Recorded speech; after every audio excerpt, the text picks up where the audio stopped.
आज हम बात करेंगे नाइन्थ के सिलेबस के हवाले से। हमारे टाइम में जब भी कभी सिलेबस चेंज होने वाला होता था या हमें बताया जाता था कि अब हमारा सिलेबस चेंज होने वाला है, तो ये खुशी की लहर जो है ना हम सब में आ जाती थी कि कुछ ना कुछ आउट ऑफ सिलेबस होगा, हमें याद नहीं होगा, उसमें मार्क्स अच्छे आ जाएंगे, कुछ ना कुछ ऐसा हो जाएगा।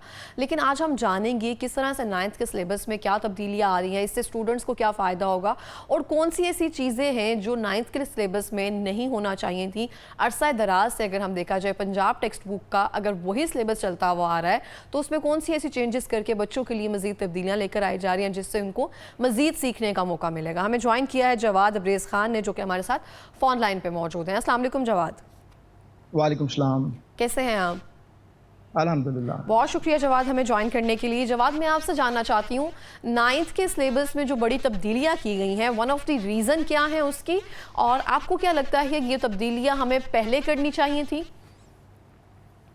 हैरत है तलीम तरक्की में है पीछे वो कौम जिसका आगाज़ इकरा से हुआ था। देखिए जो 9th क्लास के अंदर तब्दीलियाँ की गई सिलेबस के अंदर, वो तब्दीलियाँ ऐसी हैं कि जिसकी वजह से ना सिर्फ बच्चे परेशान हैं, ना सिर्फ वालिदैन परेशान हैं, बल्कि टीचर्स और स्कूल मैनेजमेंट के लोग, प्रिंसिपल, ईच एंड एवरीथिंग, हर बंदा परेशान है। उसकी वजह ये हुई कि 9th क्लास के अंदर जो सिलेबस चेंज किया गया, उसमें बहुत ज़्यादा डिफ़िकल्ट कर दिया गया सिलेबस को। मैथ्स का सिलेबस, कंप्यूटर का सिलेबस और ऐसे चैप्टर्स ऐड कर दिए गए जो बच्चों के लिए इंतहाई मुश्किल हो गए। इससे पहले ये भी हुआ करता था कि जब हम 9th की बात करते थे तो हम प्री 9th की बात करते थे, बच्चे 2 साल के अंदर 9th का कोर्स मुकम्मल करते थे। लेकिन इस साल क्योंकि ये पॉलिसी हुई कि इसी साल से सिलेबस चेंज होगा और इसी साल एग्ज़ाम्स होंगे, तो जो बच्चे 9th क्लास में इस टाइम पढ़ रहे हैं उनके लिए सिलेबस बहुत ज़्यादा टफ कर दिया गया।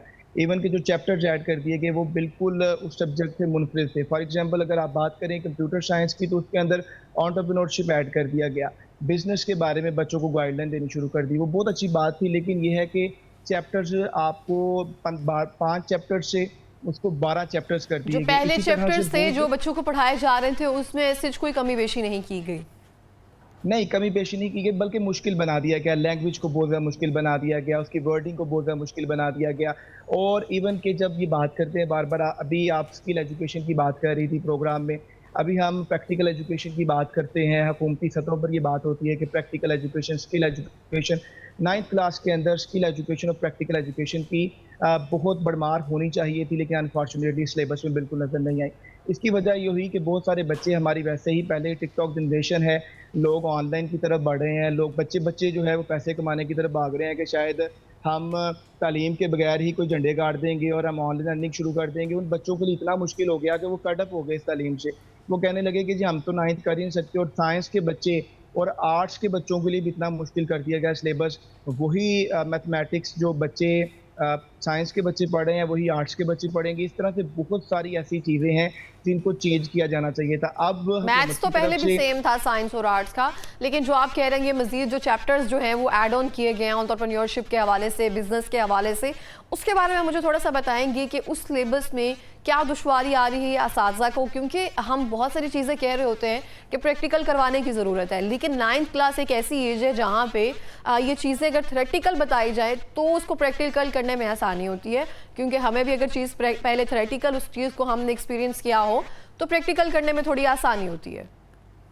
देखिए, जैसे फॉर एग्जांपल अब आप देखें कि एआई का दौर है, अब आर्टिफिशियल इंटेलिजेंस का दौर है, रोबोटिक्स का दौर है, तो बहुत सारी ऐसी चीज़ें कंप्यूटर के हवाले से हम बच्चों को गाइड कर सकते थे, प्रैक्टिकल्स कराकर, लैब में लेके जाकर, और उसमें एंटरप्रेन्योरशिप का जो सब्जेक्ट ऐड करना और उसके चैप्टर्स ऐड करना, बच्चों को एक नई रीत की तरफ लेके चलना, ये बहुत अच्छी चीज़ें थी। लेकिन इनको एक सीक्वेंस वाइज हम लेकर चलते, हम कौवा चला हंस की चाल और अपनी चाल भी भूल गया। हमने बहुत अच्छा किया, हम मॉडर्न कंट्रीज़ को फॉलो करना शुरू हुए, हमने सिंगल नेशनल करिकुलम की बात की। देखिए, लेकिन जो हमारा एक पीजी से, प्ले ग्रुप से लेकर सिलेबस ऑनवर्ड चल रहा है, हम उसको भी मद्देनजर रखते हुए 9th क्लास में चेंजिंग करते। लेकिन ये चेंजेस कभी तो होना थी ना, अगर 2 साल बाद भी और ज़रूरत है वक्त है, ये तो कभी भी तो चेंजेस ये होना थी, क्योंकि हमारे टाइम पे भी अगर कोई चीज़ में चेंजेस आती थी, या फिर एक देख सकते हैं आप जो निसाब है वो पंजाब टेक्स्ट बुक का भी एक तरह से उर्दू मीडियम से इंग्लिश मीडियम वो सब चीज़ें कन्वर्ट हो गई। थोड़ी सी मुश्किल आती है लेकिन उसके बाद आसानी होती है।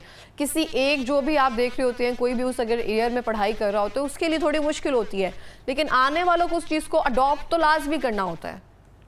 बिल्कुल, you are right, absolutely right. लेकिन बात ये है कि चेंजिंग ज़रूर करते, लेकिन आहिस्ता-आहिस्ता चेंजिंग करते, सीक्वेंस वाइज़ चेंजिंग करते।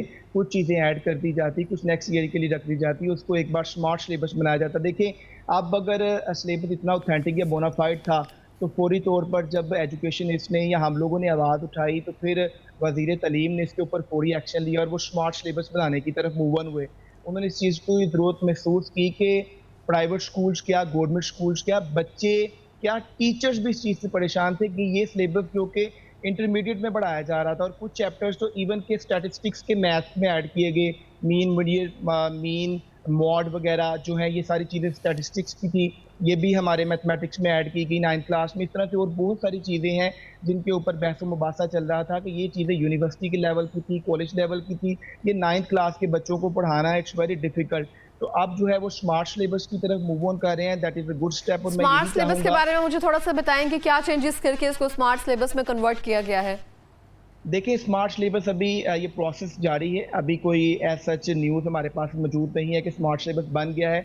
लेकिन इसके ऊपर क्योंकि वज़ीर तालीम का भी रिसेंटली नोटिफ़िकेशन आया है, ऐलान हुआ है इस हवाले से कि हम स्मार्ट सिलेबस बनाने की तरफ मूव ऑन कर रहे हैं। डेफ़िनेटली जो डिफ़िकल्ट चैप्टर्स होंगे, जो बच्चों की रसाई तक नहीं होंगे या जो बच्चे समझ नहीं पा रहे होंगे या जो उनको लगेगा कि बच्चे ये नहीं अच्छे तरीके से कर पा रहे या एक्स्ट्रा चैप्टर्स हैं, उन चैप्टर्स को रिमूव कर दिया जाएगा और स्मार्ट सिलेबस की तरफ मूव ऑन किया जाएगा और मैं समझता हूँ कि ये एक अच्छा स्टेप होगा हमारे बच्चों के लिए।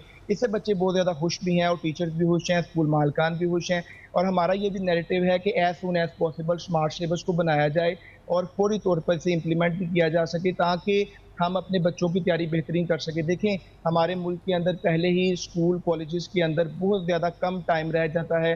कभी हमें गर्मियों की छुट्टियाँ हो जाती हैं, कभी विंटर्स वेकेशन हो जाती हैं, कभी स्मोक की छुट्टियाँ हो जाती हैं, तो इस तरह हमारे पास बहुत कम टाइम होता है।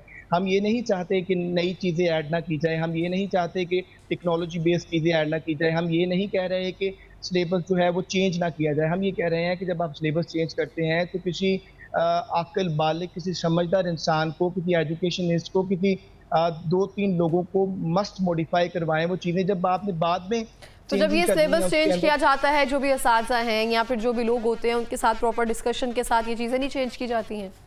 बिल्कुल की जाती हैं, लेकिन मैं ये चाहता हूँ कि हम फिर भी देखें, अब अगर ये चीज़ें पहले इम्प्लीमेंट हुई और उसके बाद इसमें चेंजिंग करने की ज़रूरत पड़ी है, तो क्यों ना हम इसको बेहतरीन तरीके से लोगों के साथ मशवरे करके, जो एजुकेशनिस्ट बैठे हुए हैं, जो मार्केट के अंदर लोग हैं, जो सर्व कर रहे हैं इस कम्युनिटी में, उन लोगों का भी मशवरा लिया जाए, प्राइवेट स्टेक होल्डर्स का भी मशवरा लिया जाए। ये लोग भी हुकूमत के साथ सर्व कर रहे हैं और हमारे भी नैरेटिव्स और हमारे सजेशंस को भी ऐड किया जाए ताकि बच्चों की फलाह व बहबूद के लिए आला किरदार अदा किया जा सके। एक ऐसा मॉडिफाइड सिलेबस बनाया जा सके जो बच्चों की ना सिर्फ ज़हनी सलाहियतों को इम्प्रूव करे बल्कि प्रैक्टिकल सलाहियतों को भी इम्प्रूव करे उनकी। तो ऐसा क्या सिलेबस आपके नज़दीक जो है हमें वो करवाने की ज़रूरत है? देखें, बहुत सारी चीज़ें हैं जैसे for example again I am talking about the computer science. आप कंप्यूटर के अंदर आपने एआई टेक्नोलॉजी को बहुत कम अगर आप टच कंप्यूटर किया साइंस है। या कंप्यूटर के बारे में बात करें तो वो पुराना सब कुछ चल रहा है, रैम, रोम और ये सब चीज़ें, इसकी डेफिनेशन याद करने के लिए माउस क्या होता है, कीबोर्ड क्या होता है, वो सब चीज़ें जो टेक्नोलॉजी से बहुत आगे नहीं, चली गई हैं, वो सेम चीज़ें मुझे लगता है कि वो पढ़ाई जा रही हैं अभी 5 क्लास में भी। नहीं, कंप्यूटर साइंस जो है वो अभी जो किताबें 9th क्लास में आई हैं, जो 9th का सिलेबस है, वो चेंज हो चुका है मुकम्मल तौर पर। उसके अंदर 12 चैप्टर्स हैं और एंटरप्रेन्योरशिप ऐड कर दिया गया है। उसके अंदर बहुत सारी चीज़ें चेंज की गई हैं, जैसे आप बात कर रही हैं कि माउस की डेफिनेशन या कीबोर्ड की डेफिनेशन, इससे बेहतर चीज़ें ऐड की गई हैं। लेकिन उसके बरक्स ये देखना है कि क्या वो चीज़ें प्रैक्टिकली बच्चों को आगे की लाइफ में काम आ सकती हैं कि नहीं। और अगर 9th क्लास का सिलेबस इतना टफ बनाया गया है तो फिर 10th क्लास में बच्चों का क्या हाल होगा। इंटरमीडिएट की चीज़ें ऐड कर दी गई हैं। देखिए, 7th क्लास से जब बच्चा प्री 9th में मूव करता है, 8th स्टैंडर्ड में मूव करता है और फिर यकदम उसे पता चलता है कि अब मैंने जो है वो बोर्ड के एग्ज़ाम्स देने हैं, उसके ऊपर बड़ा प्रेशर होता है। बोर्ड के एग्ज़ाम्स एक प्रेशर का नाम है और बच्चे बहुत ज़्यादा फेड अप हो जाते हैं इन चीज़ों से जब चीज़ें बहुत ज़्यादा मुश्किल हो जाएँ। और इवन के पेरेंट्स भी, और मैं आपको अगर, क्योंकि मैं तो एजुकेशन सेक्टर में हूँ और बहुत सारे स्कूल्स भी रन कर रहा हूँ, मैं अगर अपना आपको एक नैरेटिव बताऊँ तो बहुत सारे बच्चों ने 9th क्लास से इस वजह से भी छोड़ दिया और कहा कि हमको स्किल एजुकेशन की तरफ हम ठीक मूव हो गया। करेंगे, बहुत क्योंकि बहुत 9th शुक्रिया क्लास आपका का जवाब मेरे को हमें ज्वाइन समझ नहीं करने आ के लिए और इस चीज़ से आगाह करने के लिए।